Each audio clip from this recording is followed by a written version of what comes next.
All right, we'll see if anybody's in here.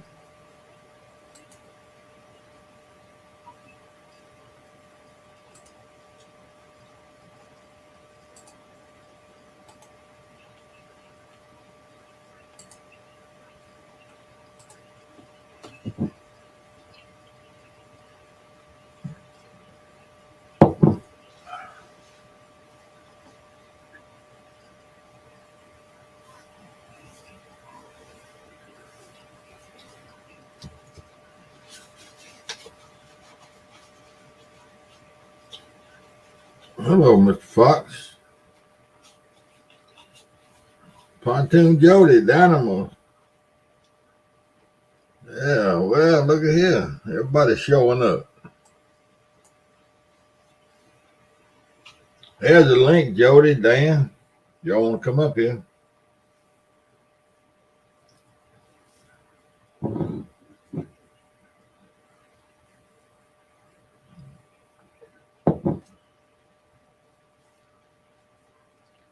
No, Rob Fox was first.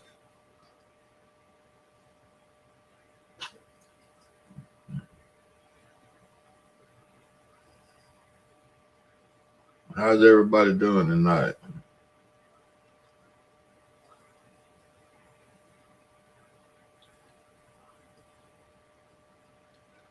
Cold down here in Mississippi. We're supposed to get 29 degrees tonight.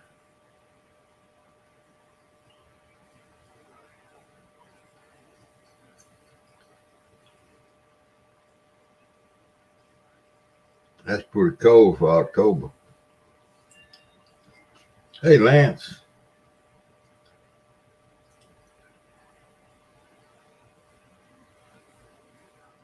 Okay.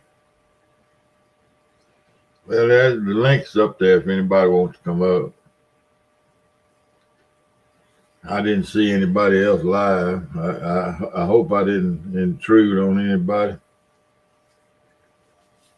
I just not sleepy, so I wasn't anybody on. So I said, well, I got through studying all my maps and researching maps, and I said I'd go live for a while. Hey, Solo. Trying to get ready to start metal detecting some.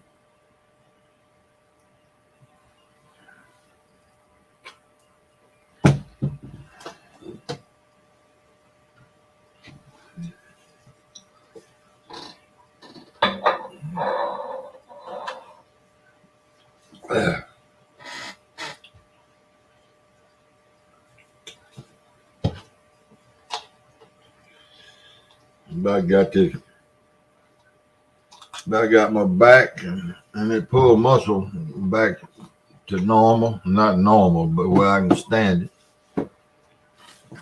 So I'm getting ready to do something. I don't know what. I don't think it's going to be catfishing, though.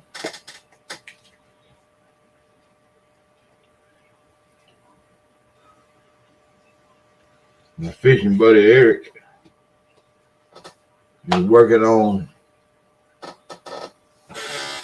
don't know, somewhere around 24 hours straight without getting a bite. And I was with him for about 6 of them hours. Now I'm about to put out with the catfishing here off from the bank. I'm about done with it.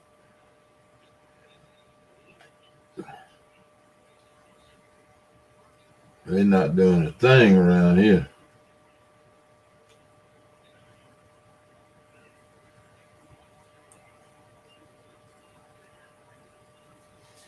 Not a thing.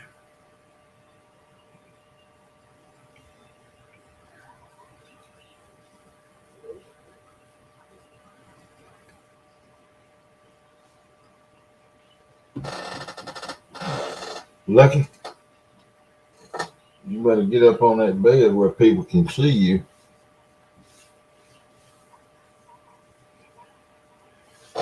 Y'all,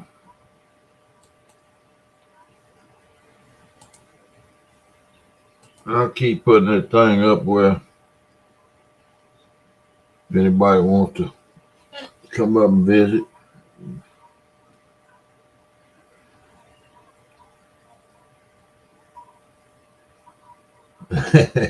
Yeah.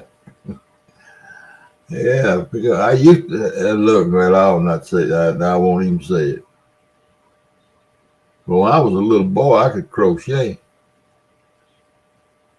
I wouldn't even know how to start it now, but my grandmother taught me how to do it when I was, hey, Valerie, my grandmother taught me how to, isn't that crochet when you put it in that round hoop and you do all that?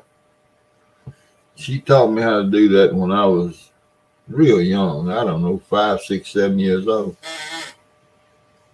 And I can't remember. I made something one time. I can't remember what I made.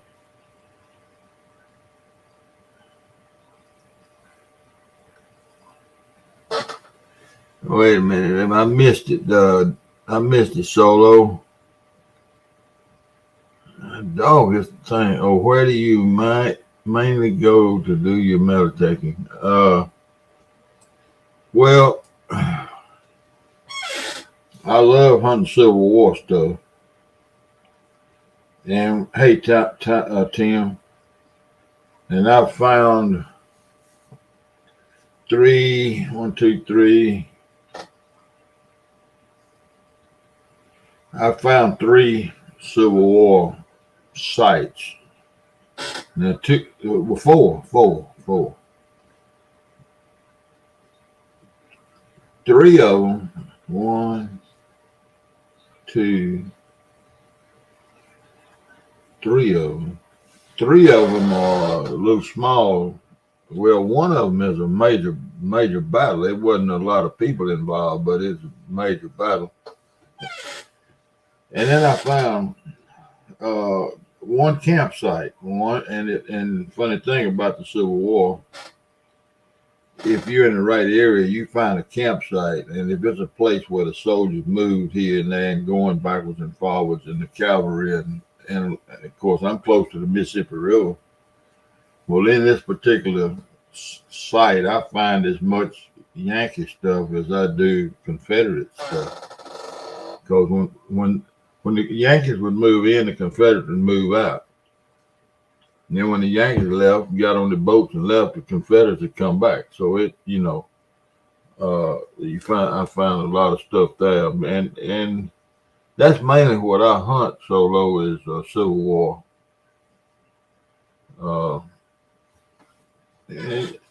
And when you're hunting down here where I live, Civil War, you almost always, especially campsites, you almost always around a homestead of some sort.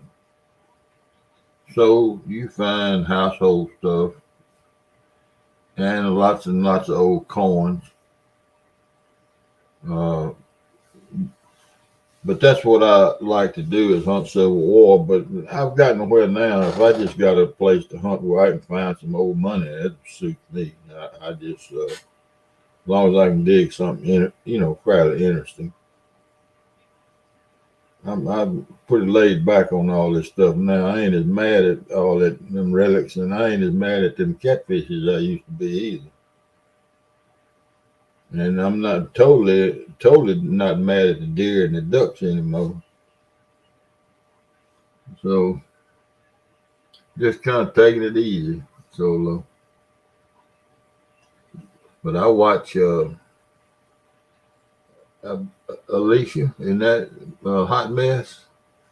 Alicia, I watch her when she goes out digging.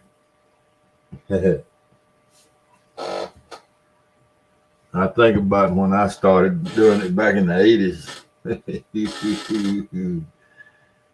in the 80s, I was in my 40s.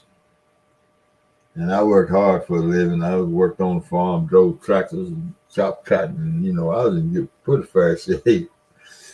Boy, I'd go out there and go digging, metal detecting, and it looked like a herd of gophers run across there when I get there.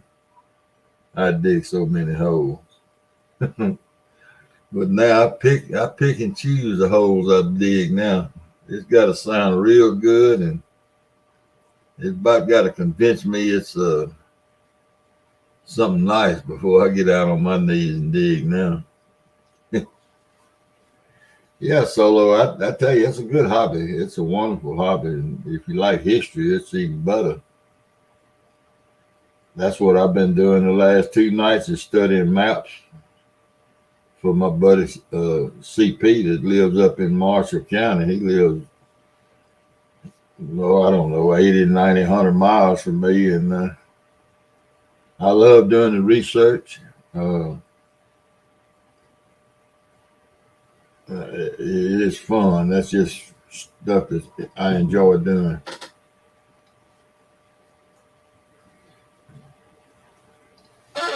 Yeah, Rob Fox is giving knitting lessons. Lessons. I might that'd be something for me to do is learn how to crochet all over again. I believe I could pick it up pretty quick.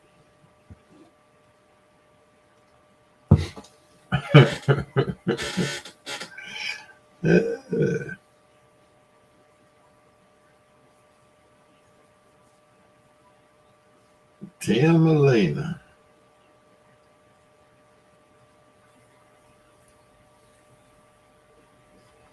Yeah, I'll tell you all the story about the Civil War hunting. There's a battle site here close within 15 miles of my house. It's all farmland. And people been hunting forever. It's no big secret. You can look it up you can just Google the Battle of Ditch Bayou. The Battle of Ditch Bayou. And there's about 7,000 Yankees and 500 Confederates. And the Confederates knew the country and messed them up pretty good. They messed them up real bad, as a matter of fact. But anyhow, people have been hunting those fields forever. The farmers let you out there as long as the crop wasn't out there. Yeah, going to the beach. Yeah, I never done that.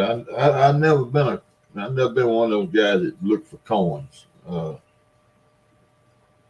When I started out doing it, I started out looking for old relics. The coins just come along as you out there in them old places. But I look for old stuff. I don't care nothing about a silver 1945 silver dime. I mean, if I dig one, that's fine, but that's not what I go looking for. But anyway, uh, people have been hunting that thing, and farmers don't care as long as you don't go out there and mess the crops up. And they come from all over the country to hunt that battle site. So we were hunting, me and my buddy that I was hunting with at the time, we were looking there one day. We had hunted and said, I wonder that house right there with all them trees and everything. Said, I bet there's something in that yard. Big old trees, and the yard is just rolling and it's terrible. It's well mowed, well manicured, but the yard had not been leveled out. Nothing. The house sat back there on the very back end of the lot. And this old boy that I was hung with at the time, he would go up and talk to anybody. I'm not that way, believe it or not. I have trouble just walking up and asking somebody about hunting in the yard. Well, anyway, he went up there and asked that lady if we could go out there and go hunting in her, digging in her yard. Hey, Michelle. And he motioned for me, and so we came up and we both talked to her. She was a real nice lady, elderly lady. She passed away since. It was terrible, but anyway, she said, "Yeah, y'all can go out there and dig." Hey, David, that lady's front yard probably 4 acres, big old trees everywhere, and it right there at the battle site, farmland all around. And then there's the houses, the row of houses on one side of the highway. We must have dug over 500 bullets out of her yard. Parts of rifles, parts of muskets, slings, rifle slings, uh, We didn't find a whole lot of relics.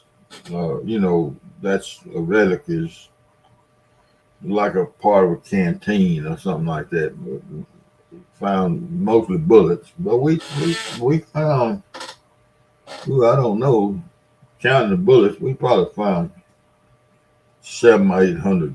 If you call a bullet a relic, we must have found 700 or 800 relics. Uh,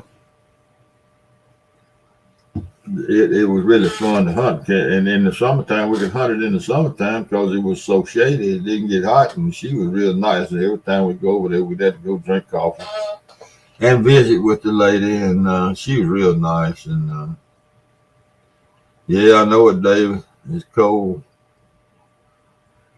but yeah, that was pretty fun spot to hunt. But yeah, no, no, I don't. I try not to. A lot of people that dig the Civil War stuff, they really go after artillery shells.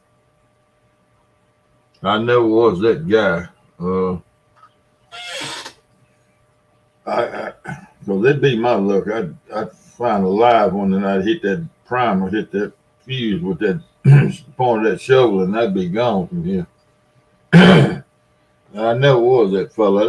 Those things don't mean that much to me. I don't care nothing about finding one. I'd rather find a button or a buckle or, something like that.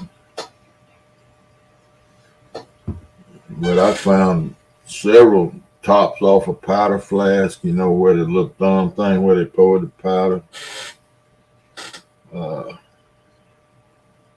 Found five ramrods laying under a tree on the Yazoo River one time. 5 of them. I don't know what in the world 5 ramrods were doing laying there, but they sure were. They were, in the ground, but yeah, those old buttons are pretty. And see, I take them and gold plate them. I've got a little electrolysis unit that first I can clean them real good with that electrolysis and get all that crud off of them. And then you reverse electrolysis with a piece of 24 karat gold, and you can put the gold plate back on, and they pretty.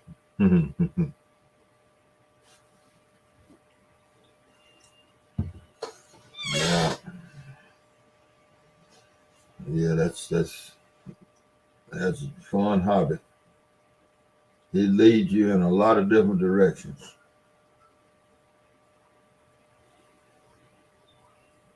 Now, here's an interesting story. But if any of y'all are really interested in history, I'm from a little town in Mississippi called Shelby, Shelby. Well, in Shelby, it was 2,000 or 3,000 people, but we had a 9-hole golf course. And the best golfer in Shelby when I was growing up, his name was B.B. Bowen. He was insurance man there in town. Bowen, Bowen. B.B. Bowen. That's what everybody called him, Mr. B.B. I didn't know what the hell his name was. Well, anyway, I got to researching the battle up in Marshall County, up where CP is, up near Memphis.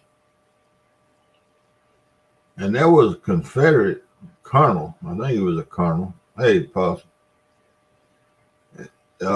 Something of the Bowen. Well, anyway, I got into y'all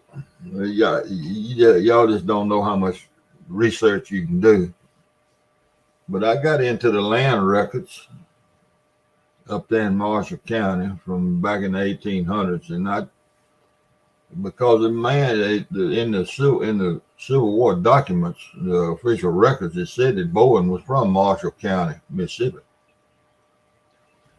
Well, I found where the land he owned. All right, then I went to the Latter-day Saints. They Y'all know what I'm talking about. The Quaker, the people out in Utah that do all of the genealogy work. Okay, so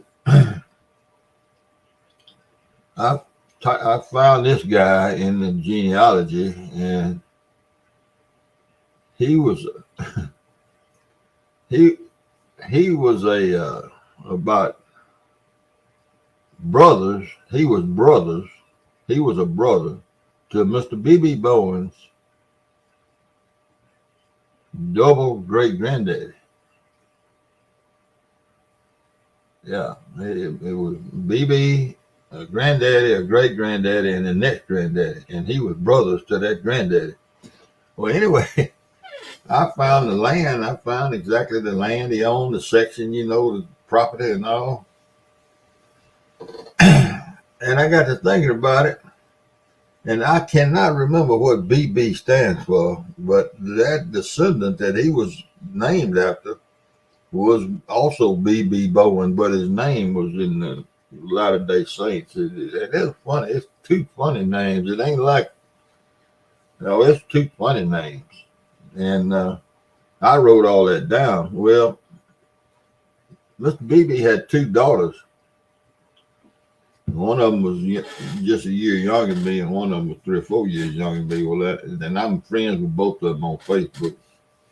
So I sent them all that information. Hey, Stan. Hey, Alvin. Dallas.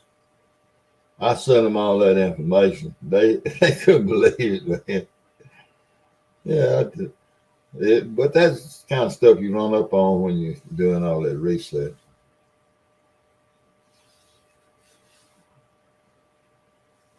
Yeah. And both of those girls have moved back to that part of the country. That I didn't know that's where they were from, but they were from Marshall County. That's where their daddy and all was from. And when they left Shelby and they moved back up there to that part of the state.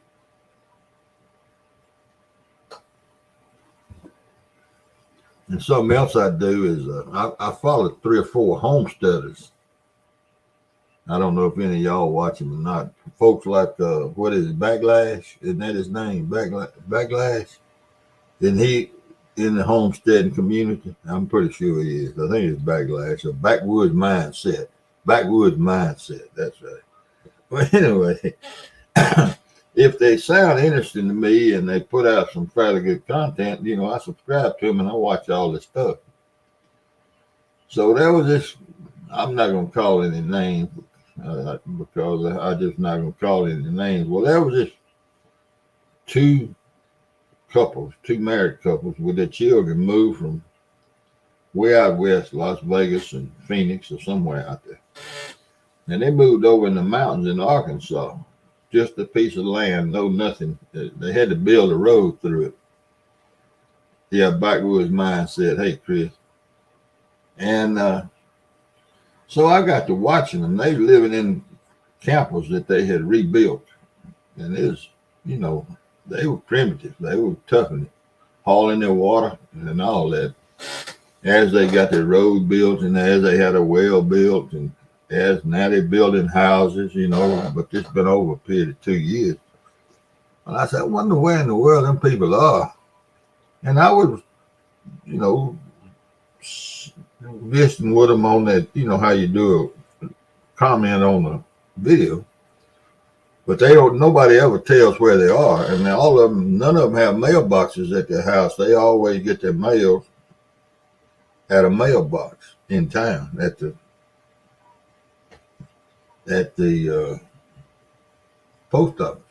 Because I guess they don't want the people to know where they live. Well, anyway, the videos, they video going to town, this and that and the other. And so I got the general area where they were, what town they were fairly close to, and what highway they traveled, because you could see the road signs, in the video. And I spent, oh golly, 3 months maybe, putting all that together with all my websites that I got. And I finally and they call their place by the amount of acres that they own.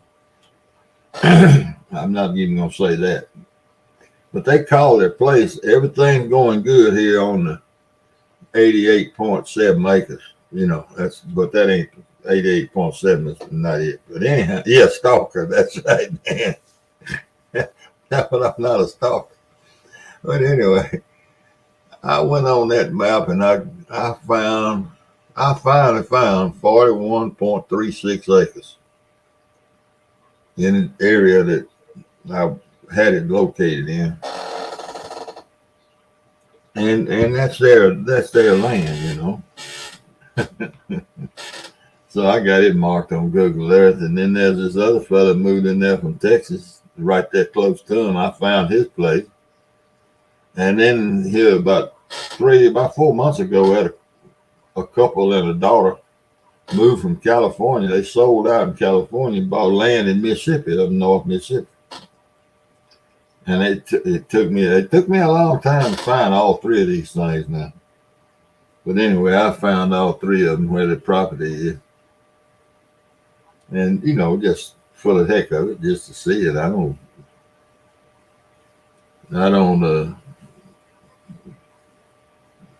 Just something to do, just fun to do. And when you know where they are, it gives you a little more insight into when they're talking about doing stuff. It gives you a little bit more insight. Hey, Matt, boy, Arkansas is in the house tonight.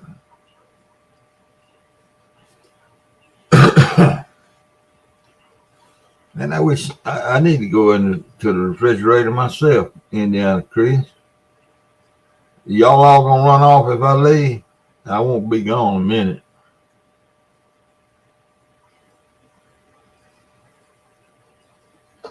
Just to ask, does Victor area ring a bell?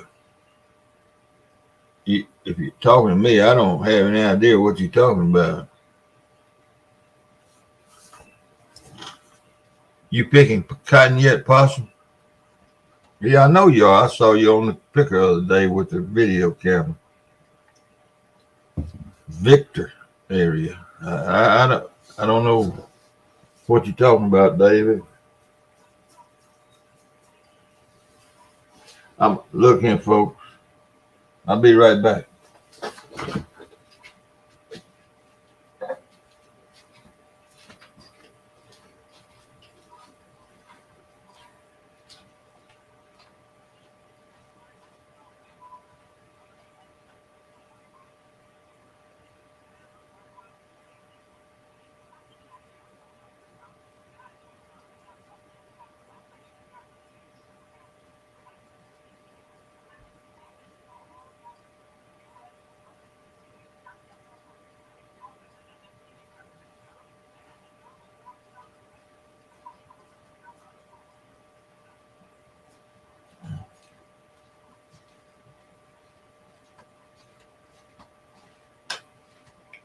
Yeah. Went and got me another one of them.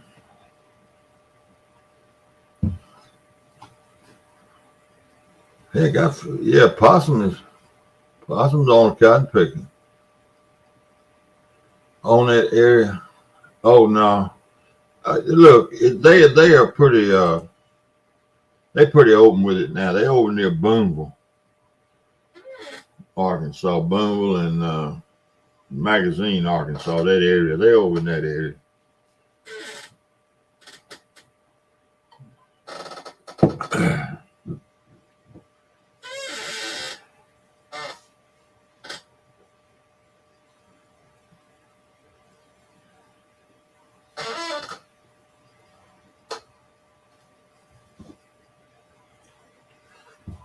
But yeah, I do a lot of map research and all for this military. I didn't hunt any. I didn't dig any last year because of this darn fishing. But I miss it. I'm gonna get bug and bit me again. But David, you know where McGee, Arkansas is? I'm sure. I hunt. I hunt on the river out east of McGee. on the Mississippi River over there. I got farmer. Well, there's several farmers over there. 20, 28, 32,000 acres over there, 3 farmers, and I got permission to hunt on all of it. So one of them got 20,000 acres, and the other one got 8, and the other one got 4. And I'm hunting all those fields over there, cotton fields, bean fields, corn fields.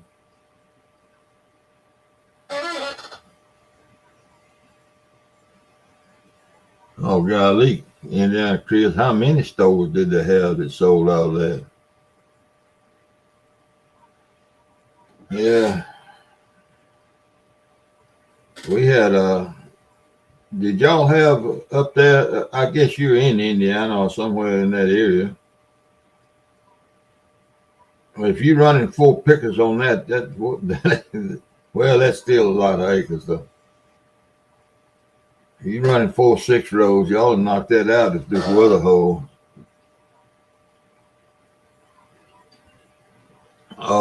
Did y'all have rolling stores up there, Chris?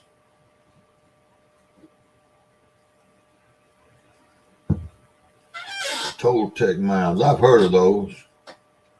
I never got into the Indian relics. I've got a bunch of them that I picked up, just quite naturally run up on. Hey, Chucky. But I never got into really doing the Indian relics because an arrowhead looks like an arrowhead to me. And you got to know something to be able to tell what time period it came from. You got to be smart and understand a whole lot. You got to do a lot of learning before you ever can even identify what the heck you can find. And you know, you can find it and find a picture of it, but you don't know what time period it came from, whether Mississippian or archaic, or you don't ever know what time period it comes from if you don't know your stuff. And so I never really got into it because it interests me, but not enough to really dig into it. Yeah, well, we had rolling stores with Chris. People lived out in the country. I know of 2 of them where I grew up. There's a big van, a box van, I don't know, like a bread truck. And they'd have everything in the world on that thing, and they'd run routes. They'd run about 5 or 6. They ran 6 routes a week. And they came by my house on Tuesday afternoon and Saturday morning. And they just ride down the road real slow, you know, and you knew about what time, and people would get out there and, you know, wait on them and buy stuff from off the rolling store. That's what we call them, the rolling store. Yeah, man. Times have changed now, though. But yeah, I used to, when I was chopping cotton or driving tractors or whatever I was doing, some sort of way I'd always end up close to that gravel road on Saturday mornings and Tuesday evenings. And I'd always have 10 or 15 cents in my pocket. Yeah.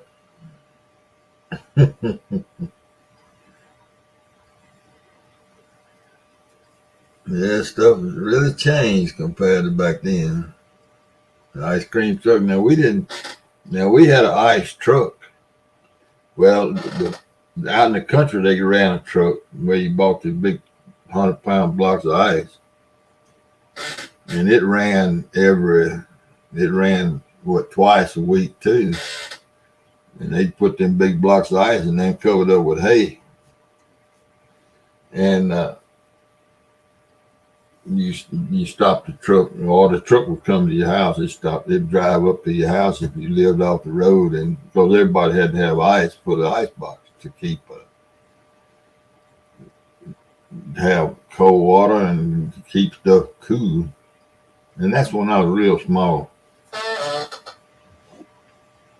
But everybody in the country didn't have electricity. I've told that in some of these lives I've been on, that in 1933, let me think, man. Dang, I get these figures. In 1933, I believe that's when TVA started up in Tennessee. Didn't but 32% of the homes in Mississippi have electricity. 32% in 1933. That ain't a lot of folks with electricity in the whole state. And the TVA, they were able to sell electricity to these electric co-op companies like Rural Electric, Twin County Electric. They sold electricity to them, and they put poles up and ran wires, and so people in the country started getting electricity. We never had a telephone then. I was 15 years old before. Well, my grandmother and granddaddy had a telephone where they lived, but it was a party line. But where I lived, we didn't have a telephone.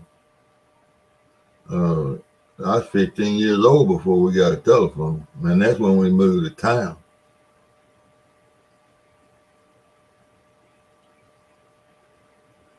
Yeah, the ice ships. But yeah, we didn't. Yeah, that's right. That's right, Possum. That's what we call it. I still call them ice box. I don't ever call it refrigerator. It's ice box to me. It's just plug in. Man, that ice. I don't believe ice is as cold as it used to be either. You take that ice pick, get your little piece of that cold, that ice, man.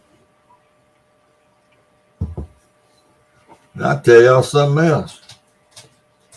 I guarantee you when Possum goes to the field, get on that cotton picker, he got a water cooler where he can get him a drink of water when he wants to. I guarantee you he carries a water cooler. A little igloo, so he has some water. When I grew up, until I was, golly, I don't know, till I was in senior in high school, 17, 18 years old, there wasn't no such thing as a 1 gallon water cooler. When you went to the field, you went to the field. And the boss, whoever you was working for, was my stepdaddy who I worked for, he brought you some water every hour. He come around and you come out on the end on the tractor, on the hoe, or whatever you was on, and you got a drink of water, 2 or 3 drinks of water, and he'd walk around, check the plow and all this, and you get the file, maybe sharpen your hoe. But hell no, you didn't carry no water with you on the tractor. You didn't have nothing carried in. You put in a glass jug, it's just like drinking hot coffee. And he'd bust the jug before the day was over. But no, you didn't get coffee. I mean, didn't get water. And don't let somebody have a breakdown and him have to go to town to get parts or work on something. You didn't get water till you didn't get no water till he got it fixed and got back around to give everybody water. Yeah, we call it a dipper. We called it a dipper, Dan. We didn't call it a ladle. Yeah, man, it's all that's changed.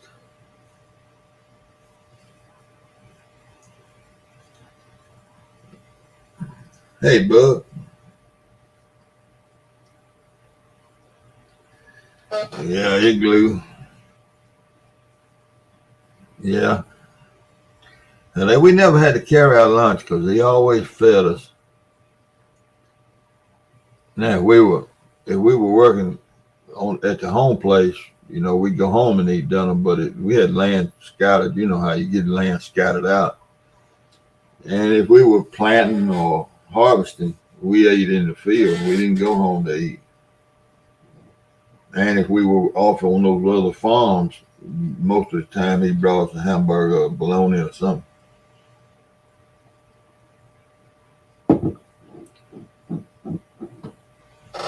Salami.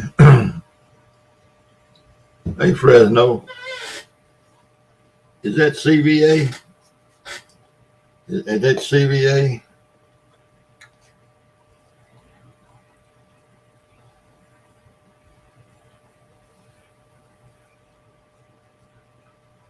Yeah, I thought so. Hey, man.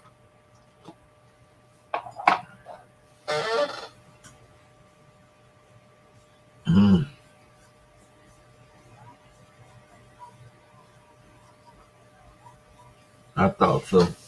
Yeah, I went up there when I was 15. I went up there to get my driver's license. It was on a Thursday, and the highway patrolman would come to our little town to the city hall, and everybody trying to get the license, go up there and sit and wait on it. And I was in there with my mother, and it's my turn, and so I go up, and I was a pretty good sized kid for my age. And I wasn't. I mean, I was about big as I am now, but I wasn't fat. But anyhow, tall. Because I walked up there and sat down, and he said, I filled out the little form and everything. And the city policeman was sitting there with the patrolman. And his name was Grover. His first name was Grover. And that highway patrolman turned around and said, Grover, said, you ever seen this boy drive? And he said, hell, I said, that boy been driving bean trucks since he's 12 years old. He said, can he drive pretty good? He said, yeah, he drives the hell out of them big box trucks. And he wrote my driver's license. And my mother said, because it's against the law for me to be driving. And my mother says, Grover, you ain't never seen that boy drive. And Grover said, Cookie, that was my mother's name. I said, Cookie, you don't know what I've seen. He said, sit down and shut up. And your mama caught on. She sat down and shut up. And that highway patrolman wrote out my driver's license, and we got up and left. I never took a test. I never did nothing but go in there and fill out that paper. And Mama liked to cause me to have to take that test, though. Lord have mercy, Mom. Didn't you realize that he was trying to get us on out of there? And yeah. And my wife, we graduated. We went to school together. We started first grade. And anyway, we talk about it now. She went up. She had to drive. She had to take the test and all the shapes of the signs and the dimmer switch on the car. And I don't think none of the whole farm boys. I don't think none of us ever had to take a test. And then we've been driving them trucks, them old raggedy 49 forward bob trucks and tractors all through town our whole life. I mean, pulling cotton trailers, and bean trailers, and going to the welding shop. And man, policemen didn't ever bother bother none of us because we was working.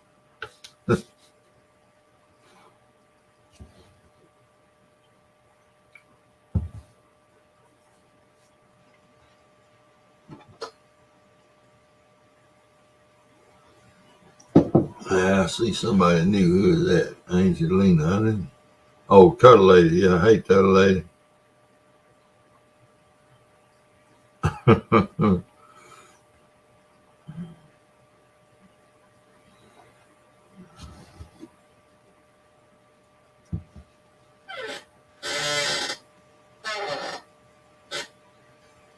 Yeah, I don't guess anybody gonna come up and visit.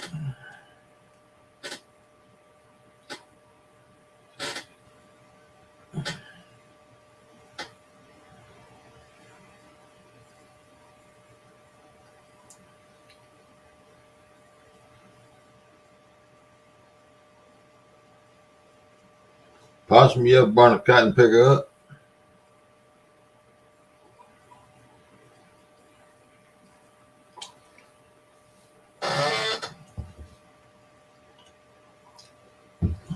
I never have burnt one up. I've set them on fire 3 or 4 times, but I was always lucky enough to get them dumped before they burn up. You remember? I don't know. I don't think you old enough to remember those 99 John Deeres and 299 John Deeres. Old 2-row pickers. And I know you know what a T-weed is. Ironweed, T-weed. Well, them 99s, if you had T-weeds, them damn T-weeds would wrap around that back dolphins on that 99. And in about a round and a half, boy, you'd be on fire. I don't know why it was the back doors, but it was the back dolphins on the back side. And that dang cotton picker catch on fire. T-weeds are burn a cotton picker up. Them old cotton pickers, they burn them up in a heartbeat. Now the internationals, the 422s and the 622s and the 420s, they wasn't bad about it. But that 99 and that 299, they burn up in a heartbeat when you got in T-weeds.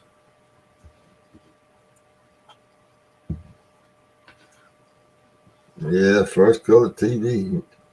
You remember Michelle they had a thing you put over the screen and make it look like it was a color TV.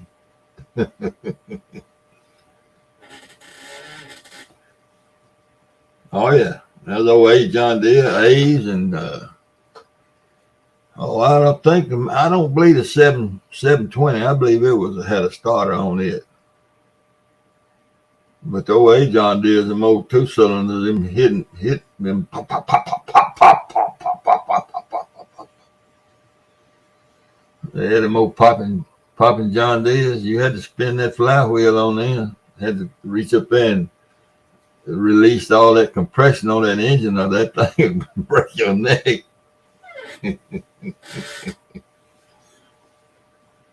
Yeah, that's right. They sure did. We never had one, but yeah, we sure did it. Dan, you ever run one of them old bulldozers that had to crank that little old booster engine and let it run a while and to crank the engine on the Caterpillar? Now I've run one of them before.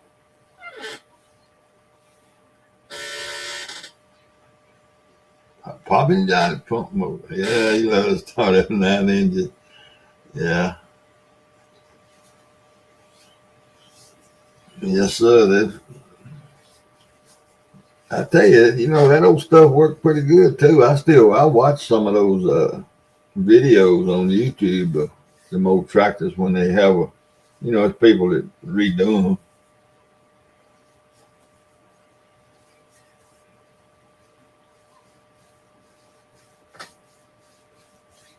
They if you don't let off that compression, oh man, them old M's and Super M's, international tractors, M, Super M, and the Super something else, Super H was Super something. That they had to crank in the front, you hit it and spin it and put with a hand crank. If you had your hand locked on that,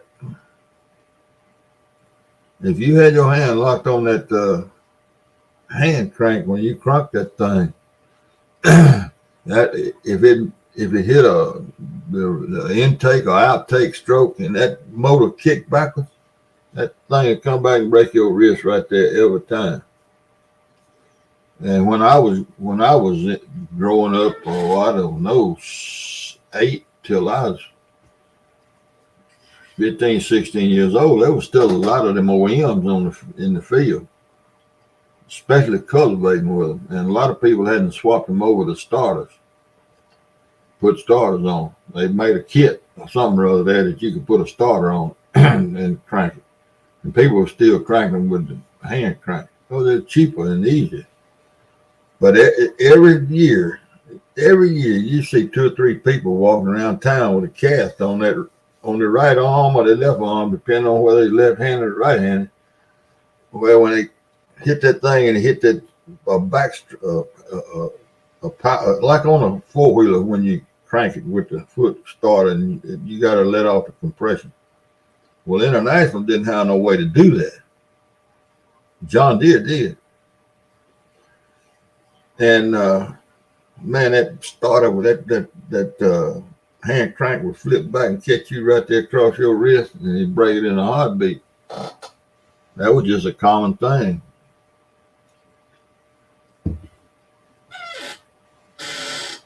Yeah, and 3 channels. Well, y'all was lucky if y'all had 3 channels.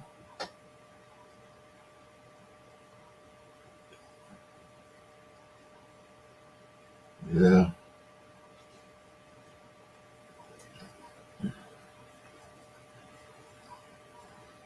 Yeah, there's still a few of them old, Dan, there's still a few of them old bulldozers in use down here.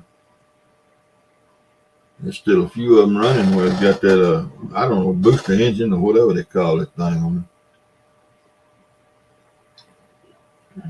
it. Montgomery Ward. My favorite store to get to go in, and there was an occasion to get to do it. Hey, Pepper, was Woolworth. I love to go in the Woolworth store. It smells good, man. I love to go in there and look at the baby turtles. Yeah, Possum. I can show up. There you are. I told you to give me a second. Well, it's more like an hour. Well, yeah, I'm always late and never. But you made it though. I get in Fargo. It's cold out here. I know it is. It's cold up there. Oh, sure is. It's gonna get cold down here tonight. I think we got a low of 26 tonight. Yeah, they saying 29 here. Ooh. Oh, howdy, Johnny. Bird. Come on, Far. Yeah. I enjoy talking about that stuff. I when I'm talking about it, I think about stuff that I ain't thought about in 50 years. 10 years, yeah. I like hearing your stories, boy. I miss them. If you don't, if you don't get, what do you call it, pumped up about it, you don't think about none of that kind of stuff. Right. If somebody don't mention it, you never think about it again. That's right. That's right. I've told this before. When I was 6 years old, and 5 years old, in 1952, my granddaddy, I lived with my granddaddy. My mother was divorced when I was just a baby. And we lived with my grandmother and granddaddy. And he was a farm manager, and he farmed 900 acres of buckshot. And I don't know how many mules we had, but we had 2 hostlers. And that's hostlers are the men that take care of the mules. They groom them and feed them and doctor on them and everything. And that farm had 2 of them. That's how many mules they ran. Well, you had at least 6. Huh? Oh, we put 100 hoe hands in the field that lived on the place. So we had a bunch of mules and had a bunch of men that drove the mule. Well, in 1952, and the land that my granddaddy managed belonged to a lawyer, big lawyer here in the Delta, rich lawyer. And he decided he was going to buy tractors for that place. And that winter, after the crop was out, he bought 13 Massey Harris tractors. Dang, boy. Yeah. He had some money. He had long money. And so they was hauling mules out and tractors in. And that don't sound like no big deal. Except It made a difference, boy. A big old difference. Well, you have to understand that there was not one single car on that whole farm, except my grandmother's car. And we had 100 hoe hands, so we had 10 or 12 families there. None of the men or women drove nothing. When they went to town with a pair of mules. And so we spent the whole winter out there driving them tractors up and down the gravel road, trying to learn how to drive. Just so you can picture this now, because you're an old farm boy, you can understand what was going on. You're taking all them men that ain't never done nothing but walk behind a mule or drive a pair of mules, and now you're going to put them on a tractor. Keep down the ditch.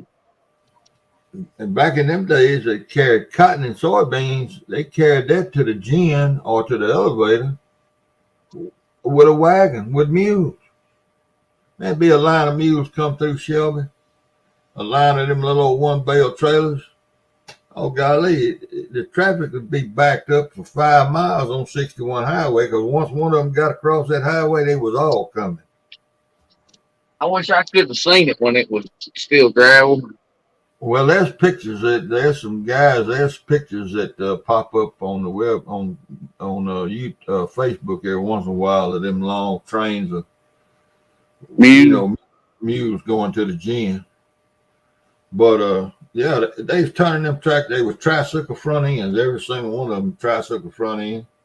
They was turning them tractors over, and luckily nobody get killed. It's like getting on a 3-wheeler the first time. Well, now, along with the tractors, here comes all the tools. Here come all the tools.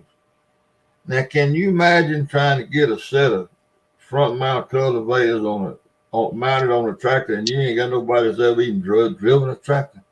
Yeah. It'd take a little while, you know what I'm saying? and planters. And them planters that they didn't even know how them work, boy. They sit, you're just sitting there looking down in the planter, as it's going to use. Oh boy! I remember my granddad said, "Man, we gonna have to move from here because we ain't never gonna make a crop this year. We can't get no crop." They spent the whole winter trying to teach them how to drive. And that was but without being able to go in the field. This is up down the gravel road. right. Not under the stipulations of what you're going to be in. Oh, it was something, boy. It was something. Yeah. And some of them didn't pan out. Some of them never did get on the tractor. Oh, yeah, we got them still to the day, man. They don't belong on one. They tear stuff up. Don't grease stuff or check stuff. Yeah, we stayed without electricity. That's one thing I remember about that summer. We stayed without electricity about half the time. So they was hanging them cultivators, them little old 2-row cultivators, 4-row cultivators. They was hanging them on them light poles. Knock it out. It wasn't a mailbox left on the road. Oh man, that was awful. And they kept 4 mules to run water furrows with. And them guys that didn't make the cut for tractors, that's what they did. They ran water furrows and cleaned out ditches. They used to take 4 mules and had a cypress tree that they cut down with a cross-cut saw and had a big end on it and had a big old eye bolt screwed into the end of it. They put a pair of mules on either side of the ditch. Drag it down the ditch. Yeah, and roll that big old log off in there and drag it through down that ditch. Man, it cleaned that ditch. Slick it up, boy. Yes, hey, you got to find ways when you can't buy the equipment. Yeah. Well, there was a few drag lines around, but that didn't nobody. They worked for the county or the state. Oh, howdy, Robin. Hey, Robin, see.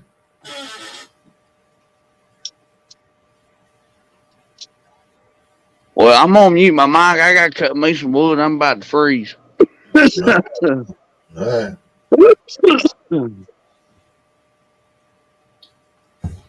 Possum building him a fire. He got to get on that cotton pick in the morning. He's sitting outside at 11 o'clock. 12 o'clock. Yeah, that's 12 o'clock.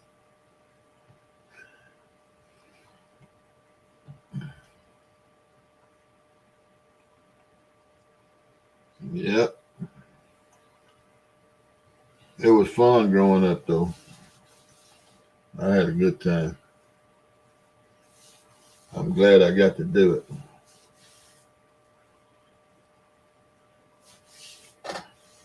A lot of people,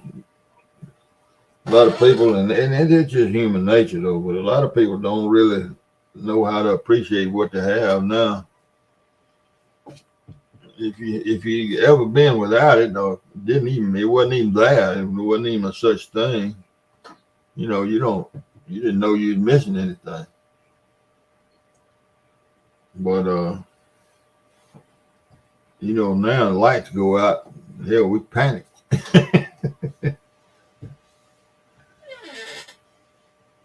Yeah, buddy.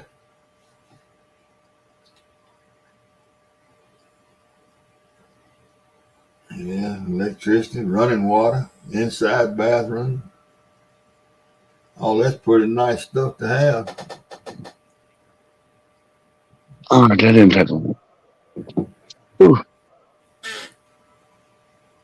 I still miss a wood stove though. Ain't nothing like, and it's a lot of work, but ain't nothing like the heat. Yeah, well, my grandmother cooked on a wood stove forever. She loved cooking on a wood stove, but when we had them old fireplaces, and my wife, when we got married, she said, whenever we buy a house, I want to have a pretty fireplace. I said, there ain't gonna be no fireplace in the house I live in. There might be some gas logs in there, but ain't gonna be no wood in it. I smell like a wood fire my whole life till I was 15. Finally moved to town. Right. And Day thing, you're listening to winter time. I don't care nothing about smelling like no wood fire. Now a stove ain't so bad, but that doggone fireplace, in them old houses we lived in, you gonna smell like smoke. Oh yeah. Oh, I love the smell of oak burning though. Smell like stuff a mile. The only burning wood I like to smell is under a big old fat steak. Hey, that's what I'm talking about.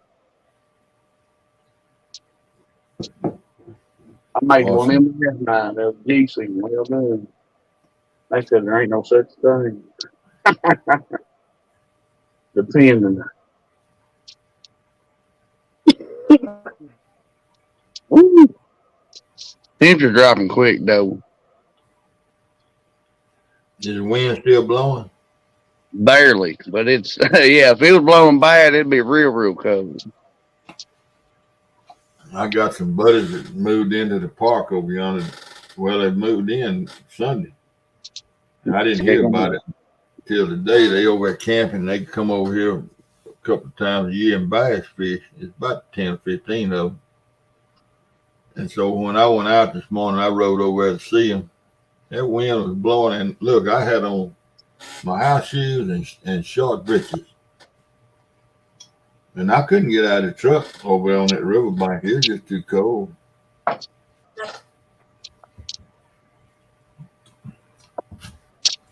But it warmed up nice of them today, but the wind was still pretty uncomfortable down here.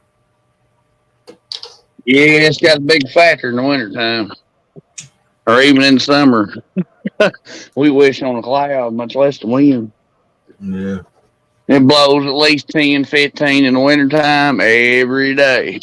Then you get springtime. Well, after the storms and stuff, the wind just quits for a couple months. Yeah. Well, look here. What's the cotton turning out? Well, we got some. We've had a few, 3 bale, 3.5 bale. Yeah. That's what I. And there's in some spots that just did make 1,500 or something. Yeah. I was looking at But a you'll video. have that. I was Go looking at a ahead. video. Triple C Farms. It's got I think it's Triple C. I'm not sure. It's got a YouTube channel, and he had a video up. I guess it was yesterday, the day before. He was in some 4.69 bale acre cotton. Ooh, that's hard on a picker, boy. You sure can't go through it at 5 mile an hour. No, nothing. I doubt he got the new 7. Have you seen the new pickers they come out with? No. Well, we got 2 7760s. And one of them's at John Deere getting worked on, but we acquired a 690 XP this year. And that, that's the step up from a 7760. Mm. And now they got these 720 XPs out. Any of the XPs weigh your cotton when it's on your handler. Oh, hey. And it tells you the moisture of the cotton when it runs through it and everything. I'll be damned. It's a moving gin then. Just a darn about it, yeah. Only thing it don't do is take the seeds out, and yeah. Sure does. Tim, they didn't do. They might work 1 or 2 days a week if it was pretty. They always had, farm equipment to work on and that kind of stuff. But they didn't work much in the wintertime. A lot of them trapped, supplemented a little bit of money they got with trapping, and all of them went hunting. Rabbit with a food facility. But basically, they'd come up to the shop and work on, plows and disc and drag harrows and stir seeds in those seed houses and that kind of stuff. Hey, Doug. It was pretty tough in the wintertime, Tim. I've heard that. Didn't done nothing. But the plantations always saw to it that golly, I don't know. I've told it on here before, but I never told the number because I never did it. I know we kill 30 hogs a winter. And I ain't talking about no pigs. I'm talking about hogs. With the plantation raised hogs, the one I was on, and pigs and, and all the way up and fed them out. And, they were big hogs and they'd have hog killings. A couple of hog killings a winter. And cook off the chitlins get your chitlins and cook off the cracklings and cut up and make hams and this and that and other. And it'd be an all-day affair. It's a lot of work. Yeah, but to make sure that all of the people had plenty to eat. And, and it was all salted down and cured. So nobody had a freezer. And I don't even. You're right, David. I reckon they made them, but I don't remember. It's hard. Anybody. We didn't have a freezer. Right. But yeah, it was basically just eat and get through and wait. But now there's something else, Tim, that people don't realize about down here in Mississippi. During the mule days, now during the tractor days, it didn't take long after the tractors came in. They brought tractors to all the big farms that people started moving to town. The labor started moving to town because they didn't have no work. But if they couldn't adapt and learn how to drive one of them tractors, there wasn't hardly nothing for them to do. So Right. they had to go to town and find a job. They weren't in the grocery store working, work, just do something, find something to do. Because they couldn't work on the farm anymore. And then in the summertime, they come chop cotton, They used to run old school buses full of cotton choppers from town. Come to the farms. And but the skilled labor still was on the farm and had something to do all winter. They could make a little money all winter long working at the shop or something because of the tractors and things. But the labor that wasn't skilled, after the mules went out, they had to go to town. Now, while the mules were still farming with mules, those mules ran every day that the weather was decent because the water and mud didn't bother. When they picked the cotton, this was the process. They picked the cotton with a sack, dragging a sack. Everybody making plenty of money, lots of money. They all had lots of money. All the labor had lots of money as long as they was picking cotton. Well, you dragging that sack, boy. There wasn't there 100-pound sack and a smaller one. They went by footage. Was it 15-foot sack or 13-foot sack? I know there's a 15. Okay, That's what I thought. There was a big one, and I thought there was a little one. So, yeah. I think the 15 is the longest one, and maybe 10 is the shortest one. Because some of them couldn't tote long, so. Couldn't drag them, that's right. Yeah, they didn't go by pounds, they went by length.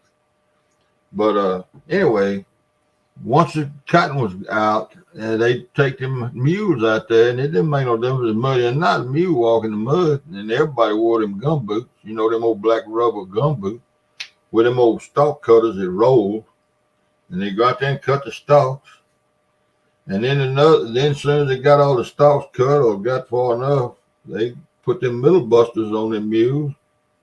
They take a pair of mules and they go out and start busting that row. And actually, the wetter it was, the better it was. So when the mules were the main tool for farming, it worked all year round because they rode up all winter. It took all winter on big farms to get all the rows up for the next spring. And of course, then when it started drying out, all the field work was in full swing then. Oh, yeah, it's time to get it done then. But yeah, Tim, they worked all winter as long as the mules were around. But then when the mules went out, the skilled labor is the only one left on the farm. When the mechanicing begun. Yeah. When the tractor came in, yeah. And therefore, you had men learning how to weld. You had men learn how to overhaul engines. Mm-hmm.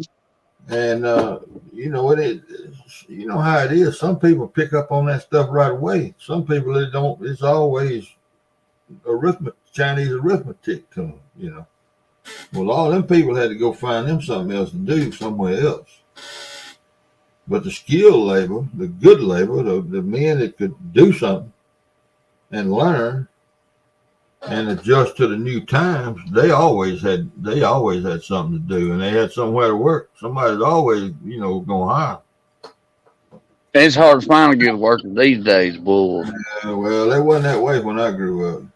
Right. Well, no, they was all defending for something, Look here, I'm gonna tell you something about your part of the world. Me and my granddaddy went all the way to Wilson, Arkansas, back in the late 50s, and moved a man from Wilson, Arkansas, back to Shelby, Mississippi. You know where Wilson is? No. It's just I don't get out of my state much, really. Well, it ain't that far south of you. It ain't that far. As far as I've been down there in Arkansas, about Piggott, Paragould, maybe Jonesboro. It's a little farther. Yeah, we went all the way up there and paid the man's debt. He owed the company up there he worked for. I forgot how many $100, paid the debt and moved him to Mississippi. Sure did. Huh.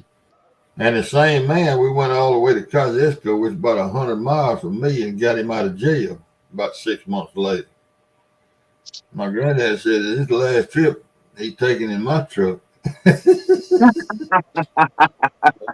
His name was Willie Boy.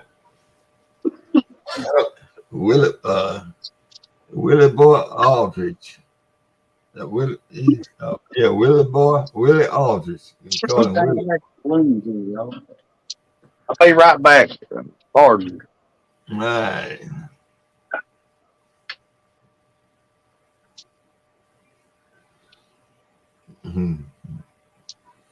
Yeah, Willie Boy. He run his welcome out.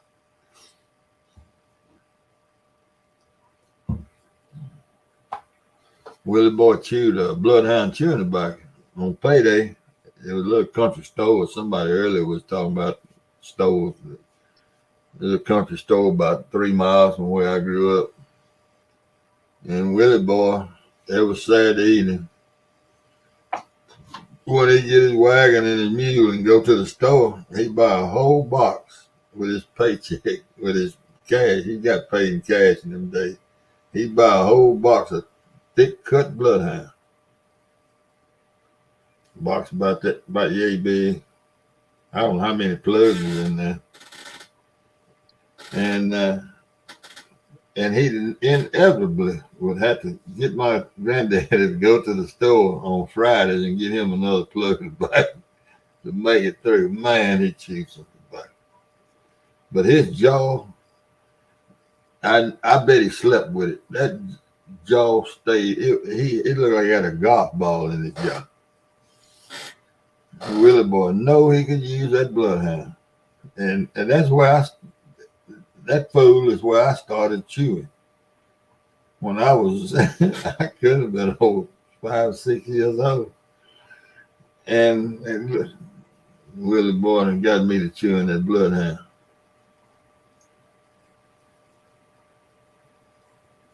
Shit, man. Yeah, thick cut bloodhound.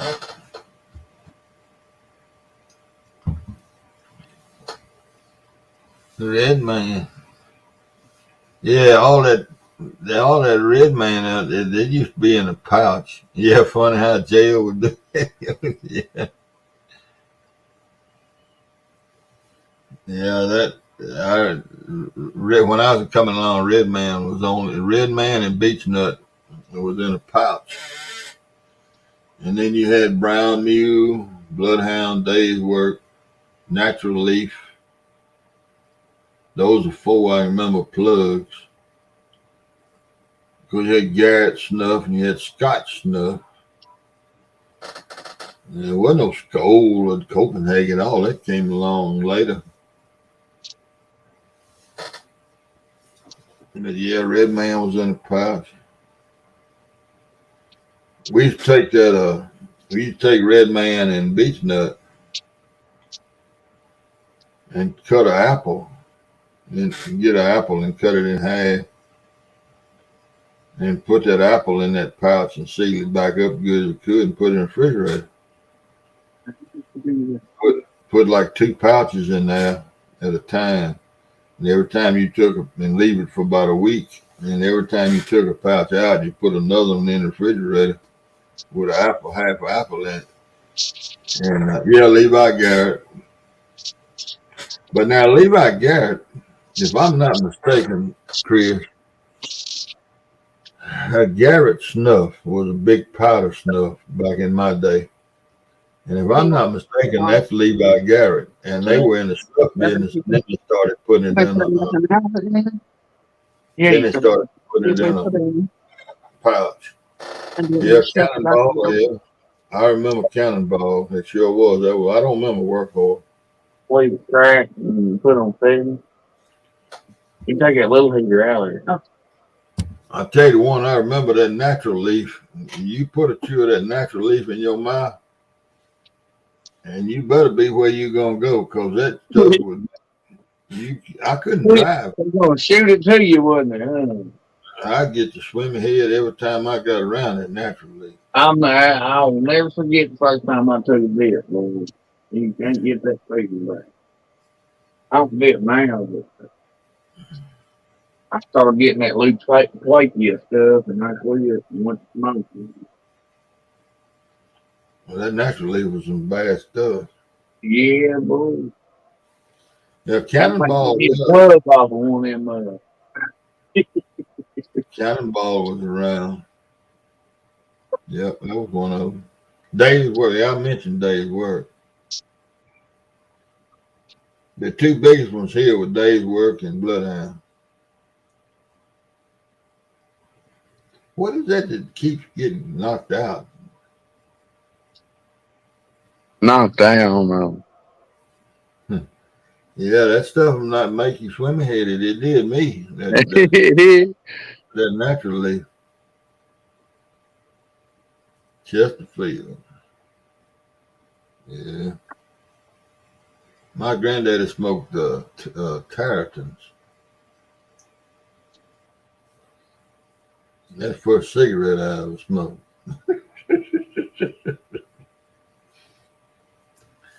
Oh man, I didn't develop no good habits. Oh man, well, a lot of us didn't. You know, we just adapt. That's what this As, world's all about, is adapting. Oh, howdy, Mark. yeah, as early as I started all these bad habits, this is one I ain't been there. Hell, all this was before I was 10 years old. And you see, I'm still sitting up here with a mouthful of tobacco. And you ain't gonna quit neither. You gonna keep on spitting her.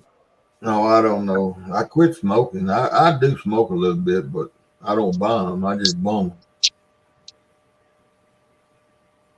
them. But hell, man. People set in their ways, you know what I mean? I got a refrigerator out there in the utility room. It's got 5 different bottles of moonshine in it. From 3 different places. And I guess I had my first shot of moonshine when I was 8. I remember when I had my first shot of moonshine because it knocked me out. They couldn't find me, and I was sitting under the tractor shed. Hell, I couldn't get to the house. But my granddad drank moonshine, and he hid that stuff everywhere. Because my grandmother didn't allow nothing like that. Hey, yo, give him a snort, man. Yeah. Yeah, man, he get him a snort. Well, I kind of figured all that out. I said, well, I'm going to get me a snort. Of course, me and all that. Half the labor was helping him drink it too, you know. Oh boy, I'd sleep that one off, boy. Just sit where you laying. Yeah, it'd like to kill me. Yeah, you can get alcohol poisoning. Sure thing. It was a long time before I took another drink. Yeah. They want you to snort that, dude. Somebody tell me, how come it keeps kicking all these why does it keep kicking these responses out in the chat room? Is it doing it to anybody else or just me? I don't know. My chat looks different since I ain't on YouTube. Yeah.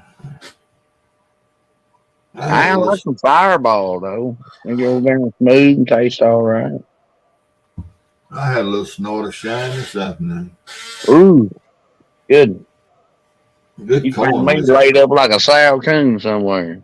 Good corn whiskey. It's good stuff. It's made up there in North Mississippi. And it's good sour mash.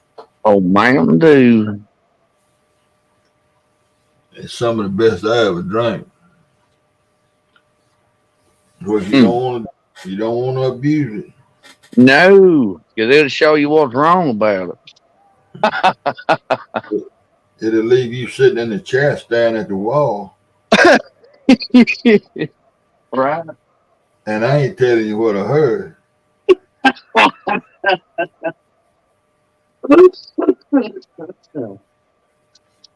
Yeah, speaking of that, boy, my old lady going last year, boy. I told her where the children's corn go when we cut the corn, right? She like, no. Well, hell, they go upstairs. She didn't sleep 3 days. I ain't lying. No, Lord. Couldn't help myself. Yep. It sure will slow you down. It'll set you down sometime. West Virginia, that ought to be some good water over there. That ought to make some good corn whiskey. If Straight it out made the out. hill. Well, Valerie, I'm gonna tell you, uh, people that drink that shine that don't cut it down with good water. That stuff it's They almost run it. you can't drink, No. but you can't get it to go down. But if they cut it and get it down to about 80, 85 proof, and it's already made good with good water and done right, it goes down good. I mean, and it tastes good to me. 46 years. That about like mine. My aunt and uncle, shoot, they're I don't know, 70 something. And hell, they smoke non-filter cigarettes all their life. Still doing it today, and I still hold. Now, I can't see nothing. See chat. Come on, little button. I love this too, man. That's a nom can opener from my No, uncle. that's a P38, ain't it? Yes, sir. Yeah, best piece of steel they ever made, sir. Yeah, but that's that's one thing I never done in my life is smoke dope. I never had a hit off of one of them. But now I eat them magic cookies and I got that magic cream. Some magnet cookies. I got that magic cream right there. That's some good stuff. That'll Oh, take yeah, yeah. Well, that CBD oil is some good stuff. But no, I don't do the. I never did the wacky backy. oh, wagon, bud. I haven't heard that in a minute. Them left-handed cigarettes. Yeah, that's what they call them, yeah. Backwoods backer, I do believe. But I got several sacks of them cookies and magic cookies in yonder. Hey, Mark. All right, I got to make another run. Keep them entertained, Possum. All right. Well, don't run We too got fast. Don't hit nothing. we got a few minutes until Hogleg shows up. Yeah, well, that make you, Mark. You heard the story about me and the cookies and the blue glaze over the whole world. Magic cookies. You laugh out. So some of these people in here heard that story. Man, that scared me. Oh man, come on. What if you got tail to take? Y'all be trying to run. Oh, I tell you.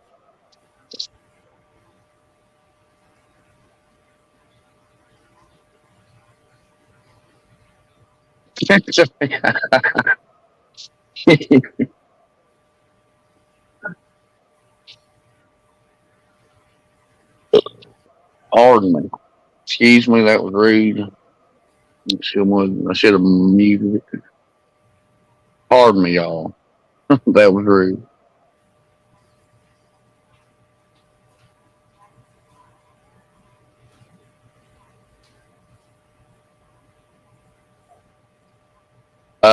Missouri. I'm like in between Parker and Danny and Rusty and Misfits. I'm right in the middle. I live in the Boot Hill, southeast Missouri.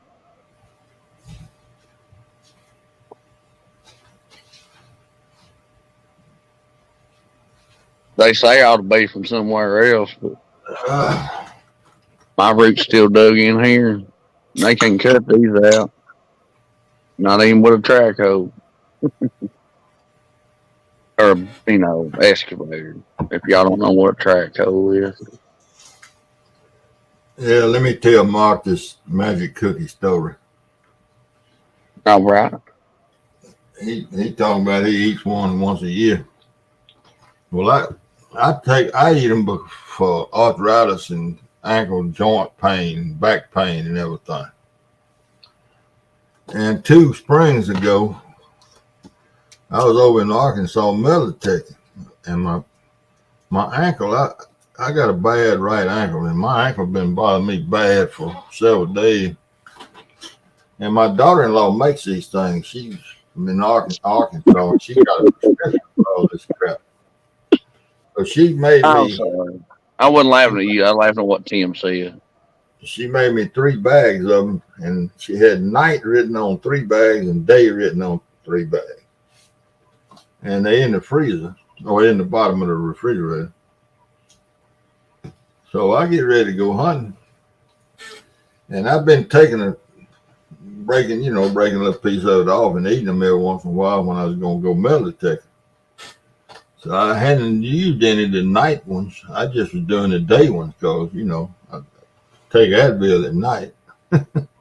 So I said, yeah, my ankle was hurting bad. I said, I'm going to take me one of these, eat me a piece of this nighttime cookie. So the thing was, they hard. Anyway, when I broke it, to get me a little piece of it, it broke in half. About that big around.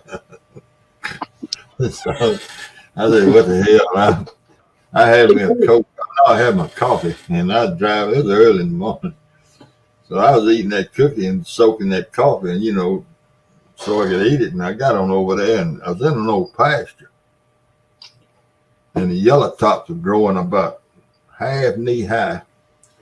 I had to walk through it. I I've through heard them. that in a long time. And I had to walk through them yellow tops to get time. to the bean field. Well, I got out of the bean field. I got out there, and first thing I found was a V nickel, 1901 or something like that. I said, man, I found it, and it was a new spot. I'd never been there before. So I found a V nickel, and then I found a Indian head penny. Oh, few old pieces of iron and this, and that, and the other. And I was down on my knees, and I down on one knee, and I dug this target. And this big bean field, I don't know, 600 acres. And I looked out across that bean field, and there was a blue glaze, a crystal blue, pretty, kind of the color of the picture there, the blue in Possum's picture. That blue is a blue tint about knee deep, knee deep all over the whole damn world. I looked down, I had my hand down there in that hole. I looked, my hand was down in that blue haze. I said, hey, what the heck? So I covered the hole up, and I stood up, and my feet was down in the blue haze. Just a crystal, prettiest blue haze you ever seen. And I turned around and looked over there where I come through that patch of yellow top. And they were under that blue haze, and it was just beautiful. I said, what? And then it dawned on me, them pills, that cookie had me kind of, and that stuff don't. seeing a different color on the phone, wasn't it ain't supposed to make you hallucinate. But I heard some cow patty shrooms do that. yeah, but I really wasn't hallucinating, but I said, man, I got to get back to the truck. So I packed everything up and I started walking. And it was just weird. It was really weird to look, and you walking in that blue. Your feet was in the blue. I mean, it was crazy. Messed you up, didn't it? And I got back to the truck. Make you wonder if you want to take another step. Yeah, well, truck, and before I drove home, I sat there in the truck and listen to the radio, listen to a football game. I mean, a college baseball game. Quite a while before. Is that a fact, Mark? He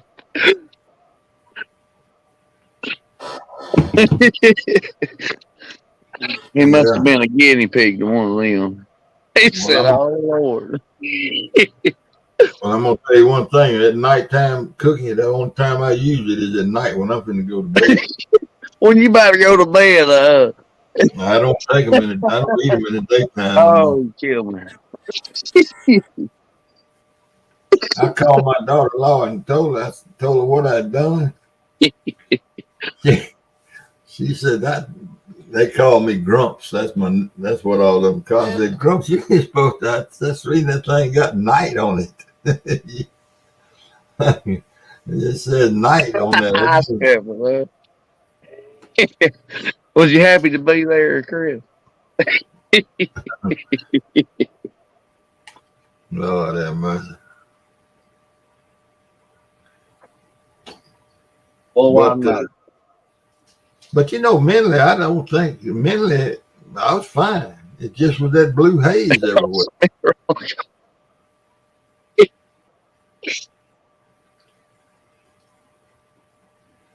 It looked like I could reach down and stir it or something. Man, it was funny. You should try. You've probably been amazed. I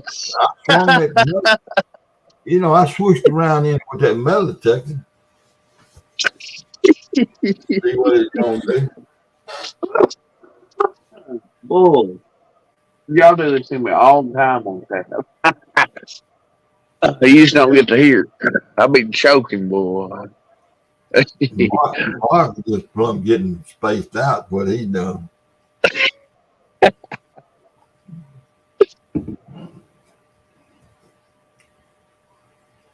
Oh, I know he wouldn't come up on the panel the other day.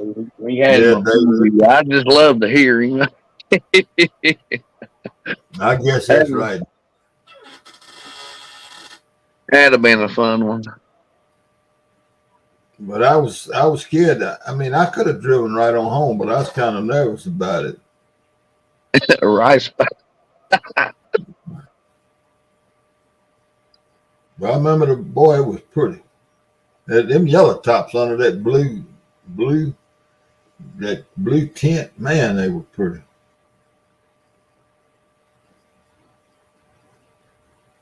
Can y'all hear the wind chime? I can't. Oh, God. Y'all could hurry. It's blowing just enough to make her move. I figured Melissa or Hoghead or some of them come in here. Hoghead. Yeah, that's what I call it. My KP, man. My KP. Look, I had a 400-pound pole in China. Didn't have a head like Hog Leg got. Oh my! If he was a catfish, he'd be one in bull head. That boy know he got a head. Calling him. Oh no! That boy know he got a head on him. His neck got to be strong. Right on his shoulder. He's good. He's just awesome. It's somewhat. I mean, you can't beat Melissa, man. He's just good old folk. I got a sticker right over there on my grill. My other one's on the board, but. Mark, do you got a Facebook, sir?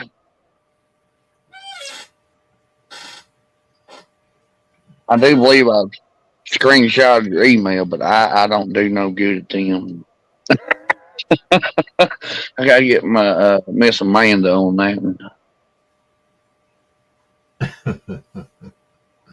But Facebook's great. I haven't talked me into getting Facebook again. I ain't had Facebook, y'all, in like, I don't know, 3 years, 4 years. Till I just, recently got it, I guess.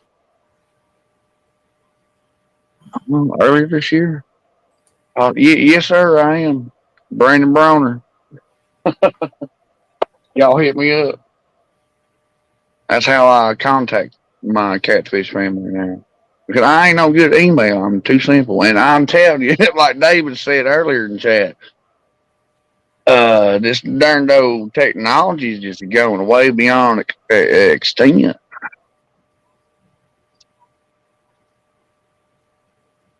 It's terrible. You got so much stuff you got to push in these pictures these days. Used to, you had a couple of hounds at the steering wheel. And forgive me, y'all, if I can't, I try to pop in everybody's, I say, hey, I'm driving or working. Y'all know. Go ahead, sir. What's that? No, I thought you were going to say something. I didn't mean to. I forgot. Oh, you know what they used to say about that? I already forgot what I was going to say. They tell you it wasn't important. That's And right. you got a hole in your britches. You know it is.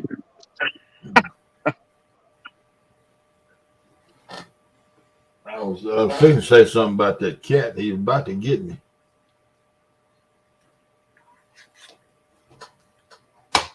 Yeah. Oh, Hog leg. He ain't gonna tell on me. Mark said he gonna tell hog leg on me. oh, that'd be all right. It'll brush out. It ain't gonna bother. Or buff out. No. Be like my granddaddy used to say, you got mad, hell, you get glad. Absolutely. Oh, did you?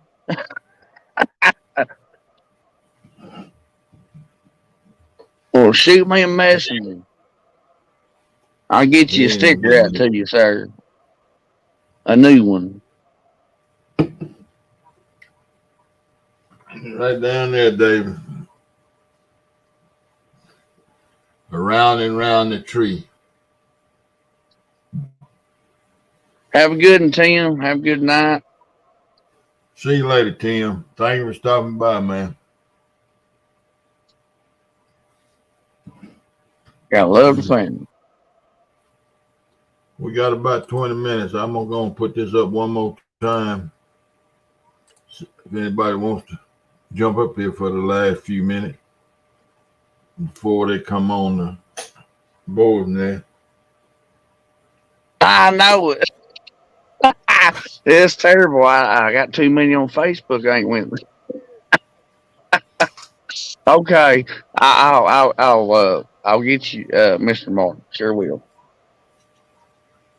I want to see him eat that Vegemite or whatever it is here in a day or two. Oh, look at him. He done here. Oh, thank you, sir. You're so you made it so much easier. I sure appreciate it. You just don't know. That's awesome.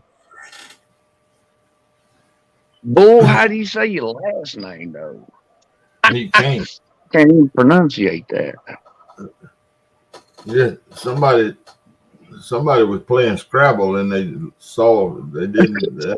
It looked like his last name looked like a Scrabble board.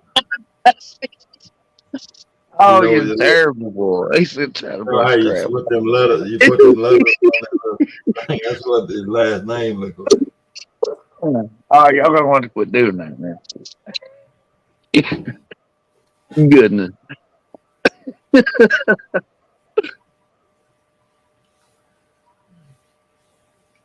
Oh, lovely.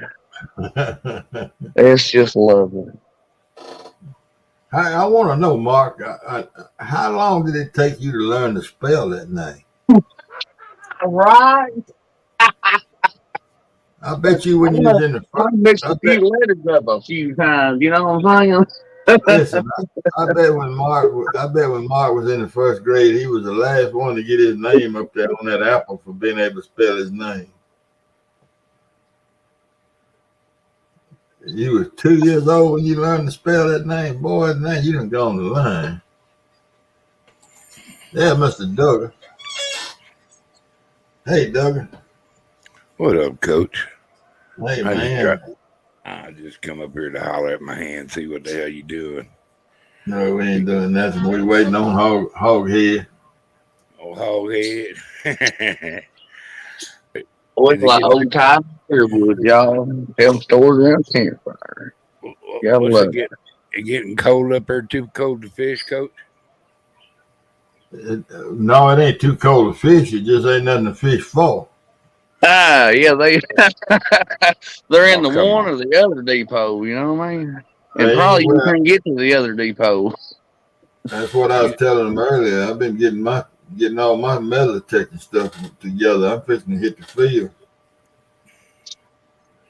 Wow. I don't know. I don't know if I can live Well, take stream. this out, Mr. Steve, or Mr. I ain't never showed you this. A few people seen this. Oh, I had a Pepsi King. 1950 Pepsi Cola syrup, one gallon can right there. There I you go. found that in the river when it got so low. That probably come off a towboat. Let's score. I mean, yeah, it ain't worth nothing, but I'll have that till the day I die. It's my trinket I found, and It's man. I ain't scrapping it. It ain't no money. You know, that's 1950s. You know what I'm saying? That used to be hang on, get my hand up there. It said 1 gallon on it. Well, they used to be red, you know, and they used to be red. I had to look it up. It's a little, rotten. Boy, if it was It got a if, few holes. if it was in perfect shape, it'd be worth a good bit of money. I still wouldn't sell it. I found it. There you go. Now, right before, Battery I said give snow's it falling somebody. about 40 miles north, huh? Hey, Frogster. Oh, boy, howdy, Froggy. Nitty. Oh, ribbit. Oh, pop it, boy. I love hearing her talk. It just kills me. Boy, you need some double D40 or some PB. You got to squeak. I told you the last time I was up here with you, I sprayed that thing I down. know it. He can't hit that spot, y'all. He said. I ain't found that squeeze spot yet. I used up Last time I was on here, I was on the riverbank with him. I done used a half a can of WD-40 trying to get that squeak out of here, and I ain't had no luck. He just greased the wheels on it. I'm gonna carry it outside, get on that concrete out there where it don't matter. I'm gonna put some Yeah, oil. flip it over. Yeah, spray everything. Absolutely. Then you can't miss the spot. I'm gonna put some oil, light oil, some 3-in-1 oil in one of them squirt bottles, and I'm gonna get it. Boy, I ain't seen that oil in a long time. 3-in-1. Yes, sir. I imagine they still sell it at Walmart, but I ain't been to Walmart in a year. I mean, my wife Loose was all or the shop. lose, Chris and Mark. Loose. or Okay, lose? Valerie. Appreciate you coming by, young lady. Bye, Miss Val. Oh, have a good night, Valerie. I got some. Riveting. I guess it's graphite. It ain't powder, but it's in a spray squirt bottle. Squeak. I got joints for my squeak. But that's what I'm gonna try to put up on there, cause it'll last forever. Yeah. Man, I keep wanting to go get a couple of new rods from Chris. Man, I checked again. He's still out of stock. On Mud River? Yeah. Man, yeah, I want to have one of his too on Florida. Ooh. I wonder if he's going to Louisville too.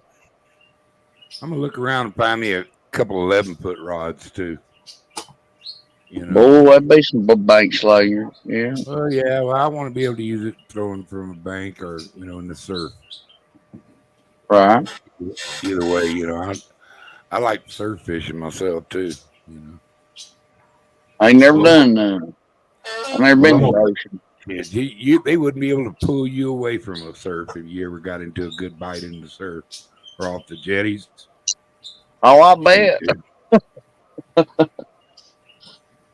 I'd like to catch a 600, 300 pound grouper off a rig, but use a 5 pound yellowtail. I've caught big sturgeon right in the mouth of the Brazos off Texas. A lot of people didn't believe that, but they were nice ones. And most of the time, all you ever caught down there was juveniles for some reason, and they were far and few between. There's not that many snook there, but there's a few. You know, Oh, where I that's was something raised. else I like. Yeah. I like to catch a tarpon too. They're like kind of like crappie. It's kind of hard to catch them.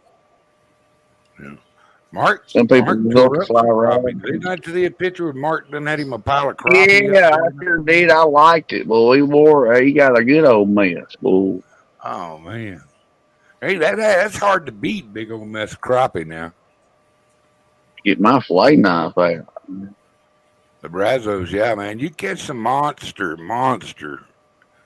alligator gar in there, and there's some monster. When I say monster, I'm talking monster yellow cat. 200 plus. I like catching one of them too. You gotta go to Texas for that, I heard.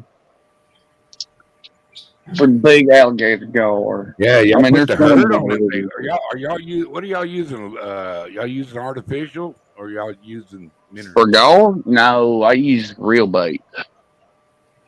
No, I'm talking to Mark. He slayed them. Oh, my bad. Oh. Mark, do you Yeah, catch them on was you artificial or trolling? was you Or using minnows, worms? What were you using? was you pitching? I'm an avid crappie fisherman myself, Mark. You'll find out. Yeah, they did. I ain't made videos on them yet. If it wasn't for Avid and Danny, I wouldn't be here, y'all. That's the way I like to catch them.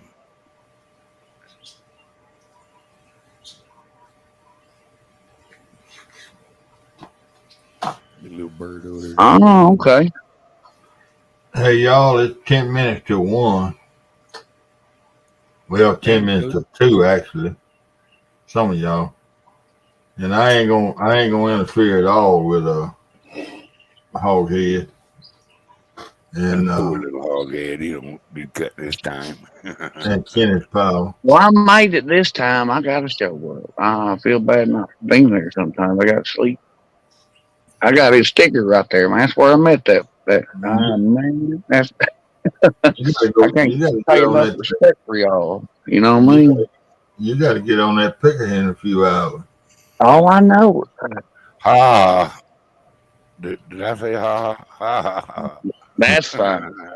We'll All be right, going y'all. round and round, boy, turning and burning. 4-letter word for me, buddy. Yeah. There All we right, y'all. go. Nobody wants. There we go. We do a hog week. Right there. Y'all might have to shut up for a minute, so we're finna I'm close. sorry. I'm finna close this thing down so we can all go over and worry Hoghead and Kenneth That's Powell. what I was trying to say. Bye. All right. Yes, sir. Bye, everybody. We'll see you there. Thank y'all for coming up. Bye, I all you appreciate chatters. it. See you later. Coach Raid on the hog head. There you go. Oh, great. Bye. Bye bye.